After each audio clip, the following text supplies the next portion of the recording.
તો એ આવા હર્ષદ બરસદની વાતમાં આવીને ચૂંટણી પંચ જો રોકી દેતી હોય ચૂંટણી, તો એનો મતલબ એ થયો કે બધી સાંઠગાંઠ છે સરકારી એજન્સીઓની સરકારની બધાની. પછી ભૂપતભાઈ ભાયાણી આવ્યા તો એ તો જેનેટિકલી જ ભાજપના હતા, અને પછી તો ફૂટેલી કારતૂસ સાબિત થયા. એટલે અત્યારે લોકોને ખોટાને ખોટો કહેવાવાળો, રાકાને રાકો કહેવાવાળો એક જેને કહીને કે જનપ્રતિનિધિ જે છે તે ગોપાલભાઈની અંદર એને દેખાય છે કે ભાઈ આ વિધાનસભામાં જઈને અમારી વાત અહીંયા ઊભી રજૂ કરશે. લડવાવાળા માણસની વાત કરી છે એટલે એ ઉપરથી વિસાવદરને યાદ કરું છું અને વાતને જોડું છું. વિસાવદરની પેટા ચૂંટણીનો માર્ગ મોકળો થયો છે, પરંતુ આ બધા વચ્ચે હું ખેડૂત સાથે વાત જોડું છું. ગોપાલ ઇટાલિયા ત્યાં અત્યારે મજબૂતાઈથી લડી રહ્યા છે, ખેડૂતોને સાથે લઈ રહ્યા છે, ગામો ગામ પ્રવાસ કરી રહ્યા છે. તમને શું લાગે છે, શું ત્યાંથી ખેડૂતો માટે બદલાવની રાજનીતિ શરૂ થશે?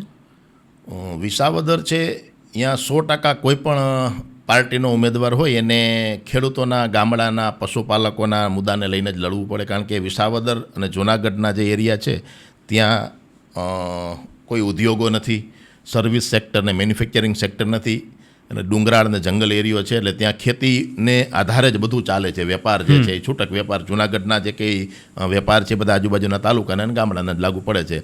એટલે કોઈ પણ માણસ ખેતીની મેટરને લઈને, ગામડાના મુદ્દાને લઈને લડતો હોય તો એને જનસમર્થન મળે. બરાબર છે. આવી જ રીતના ખંભે હળ નાખી અને જ્યારે કોંગ્રેસમાં હતા હર્ષદભાઈ રીબડિયા, ત્યારે ખંભે હળ નાખીને માથે ફાળિયું બાંધીને ફરતા હતા. બરાબર છે કે ખેડૂતના નેતા તરીકેની છાપ લોકોના મનમાં ઊભી કરવા માટે થઈને એ ખંભે હળ નાખીને ફરતા હતા. જ્યાં કાર્યક્રમ હોય ને એને ખંભે લાકડાનું ડુપ્લિકેટ હળ હોય, તો એને લાભ મળ્યો તો એમાંય ના નહીં. પછી ભૂપતભાઈ ભાયાણી આવ્યા તો એ તો જેનેટિકલી જ ભાજપના હતા, અને પછી તો ફૂટેલી કારતૂસ સાબિત થયા.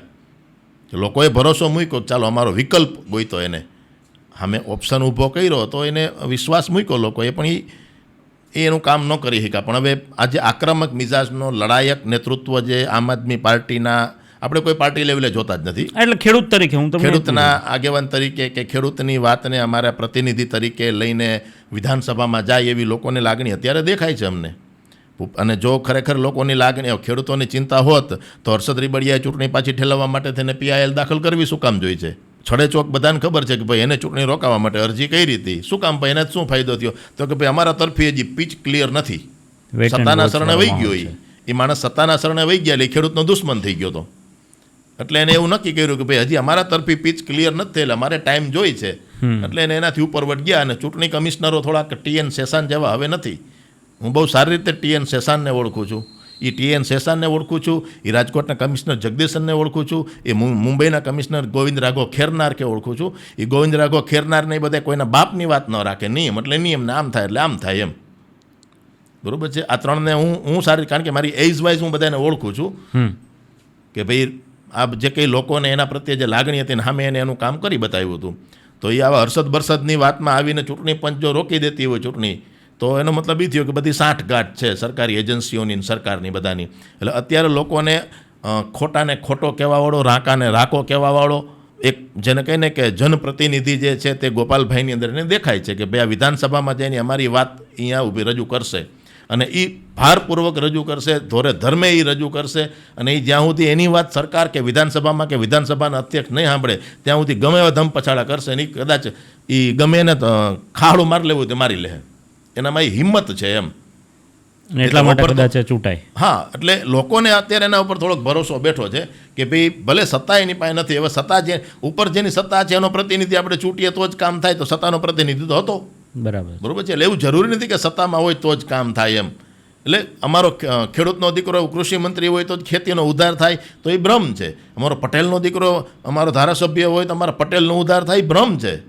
કામ કરવાવાળો માણસ જોઈએ. પણ હવે બધી કાસ્ટવાઇઝ રાજનીતિ એવી થઈ ગઈ છે, એટલે એ રીતના જ બધાને ટિકિટ આપે છે ઉપરથી. જેમ કે જ્યાં કડવા પટેલનું પ્રભુત્વ હોય કડવા પટેલને ટિકિટ આપે, લેવા પટેલનું પ્રભુત્વ હોય લેવા પટેલને ટિકિટ આપે. અરે કામ કરે એવો માણસ હશે તો ગમે એને આપો, જીતવો જોઈએ ને. પણ થોડીક લોકોની માનસિકતા એવી થઈ ગઈ છે કે અમારો છે, પણ હારો છે કે નહીં નથી ખબર, અમારો છે એટલી ખબર છે. એટલે પછી છેલ્લે ભોગવવાનો વાળો લોકોને જ આવે છે. તમને શું લાગે છે, આ વાત કરી એટલા માટે કે આ જાતિગત રાજનીતિવાળી અને જે રીતે વોટ બેંકને ટાર્ગેટ કરીને ટિકિટ આપવાની વાત છે, એમાં તમારા વિચારો શું કહે છે? જનપ્રતિનિધિ છે ને એ ક્યારેય કોઈ કાસ્ટ વાઇઝ હોતો જ નથી, ક્યારેય એમ. અને હોવો જ ન જોઈએ પહેલી વાત તો. અને અમે તો ખેતીના સેક્ટર આરે ને ખેડૂતોના મુદ્દાઓને લઈને લડતા હોય. અમારે તો કોઈ કાસ્ટ જેવું હોય જ નહીં. એરિયો ફરે એટલે ખેડૂતની જ્ઞાતિ ફરે. દરેક એરિયામાં અલગ અલગ જ્ઞાતિના લોકો ખેડૂતો હોય. એટલે જ્યાં ખાલી મારો જ ચૂંટાય છે અને મારો છે એ ગણતરીથી જેને આપણે ચૂંટીએ છીએ તો એનું પરિણામ ક્યારેય સારું ન આવે. આજ સુધીમાં સારું નથી આવ્યું અને હજી પણ સારું નહીં આવે, ક્યારેય નહીં આવે. મારી જ્ઞાતિનો હોય એટલે મને ફાયદો થાય એ વહેમ છે. એ બહુ મોટી આપણી કહીને કે આપણે આપણા પગ ઉપર કુવાડો મારીએ ને ત્યાં સુધી તો સમજા, પણ આપણે કુવાડો પહેર્યો છે ને એને પાટા મારીએ છીએ. આ એના જેવી પરિસ્થિતિ છે કે આપણે લાકડું કાપવા જતા હતા, હાથમાં કુવાડો હતો ને ભૂલથી પગ ઉપર લાગી ગયો એ તો સમજા, પણ કુવાડો ખૂણામાં પડ્યો છે ને આપણે એને પાટા મારીએ છીએ. પછી આપણે લાગ્યું એમ કે ભાઈ તો ભાગમાં હોય એવું થાય. પણ ખરેખર આ જ્ઞાતિવાદ એટલે જ એ લોકો જોર કરીને હાલે છે કે ભાઈ અમારી જ્ઞાતિના છે હું લડું છું તો હું જીતી જ જાઉં છું ને પછી હું કામ કરું કે ન કરું, હું જીતવાનો જ છું. લોકોની માનસિકતા એવી થઈ ગઈ છે અમારી જ્ઞાતિનો છે ને અમારી જ્ઞાતિનો છે ને અમારી જ્ઞાતિનો છે ને એમ. રાજકોટની અંદર તમે જોવો જ છો કેટલા વર્ષો થઈ ગયા ધારાસભ્યો જે ચૂંટાય છે કે સંસદ સભ્યો ચૂંટાય છે તો વચ્ચે વચ્ચે અમુક પાર્ટીએ પહેલ કરી હોય કે કેમ લેવા પટેલનો જ ભાઈ, કડવા પટેલની ટિકિટ મળવી જોઈએ, કેમ કોળીનો ભાઈ દલિતને પણ મળવી જોઈએ, કેમ ક્ષત્રિયનો ભાઈ ત્યાં મોમેડિયનને પણ મળવી જોઈએ. આવી ક્યારેક ક્યારેક અમુક લોકો આમ કરે થોડીક મહેનત ને કવાયત, પણ એ સરવાળે એનો કોઈ સારું પરિણામ મતલબ એની કારકિર્દી માટે જે નેતા માટે પરિણામ સારું નથી હોતું. એટલે પાર્ટી પછી જ્યાં જે કાસ્ટનું પ્રભુત્વ હોય ને લોકો થોડા કાસ્ટ વાઇઝ હાલતા હોય અહીંયા એને બેહાડી દે એનો માણા એટલે એ હાલે. એમ વિછિયા બાજુ તો કંઈ ભાઈ આ જ હાલે ને જસદણ બાજુ તો કે આ જ હાલે ને પોરબંદર બાજુ તો કે આ જ હાલે એમ. એટલે પણ એ બહુ એટલે બહુ ઘાતક વસ્તુ છે. જ્ઞાતિ આધારિત જ તમે એનું કેલ્ક્યુલેશન કરો તો એ બહુ એટલે બહુ ઘાતક વસ્તુ છે. સમાજના ઉદ્ધાર માટે એની સમસ્યાઓ છે, એની પીડાઓ છે, એને લઈને બહુ એટલે બહુ એ વસ્તુ આગળ જતાં નડે બધાને. એટલે આશા રાખીએ છીએ કે વિસાવદરની અંદર પણ લોકોને એકાદો સારો એવો જનપ્રતિનિધિ મળે અને જે પ્રતિનિધિ મળે એ લોકોની અપેક્ષાઓમાં, એની તકલીફોમાં, એની જે પીડાઓમાં એને જે ભરોસો મૂક્યો છે એમાં સગોપાંગ પાર ઉતરે અને લોકોનો અવાજ લઈ અને તે ત્યાં જાય એમ.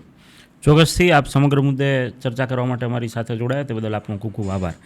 સત્યાત મંથનની યુટ્યુબ ચેનલ સબસ્ક્રાઇબ કરવાનું અને બેલ આઇકોન પ્રેસ કરવાનું, સાથે જ સત્યાત મંથનનું ફેસબુક પેજ લાઇક અને ફોલો કરવાનું અને ઇન્સ્ટાગ્રામ પેજ સાથે જોડાવાનું પણ આપ ચૂકશો નહીં. અત્યારે બસ આટલું જ. મને આપશો રજા. આપ જોડાયેલા રહો સત્યાત મંથન સાથે. નમસ્કાર.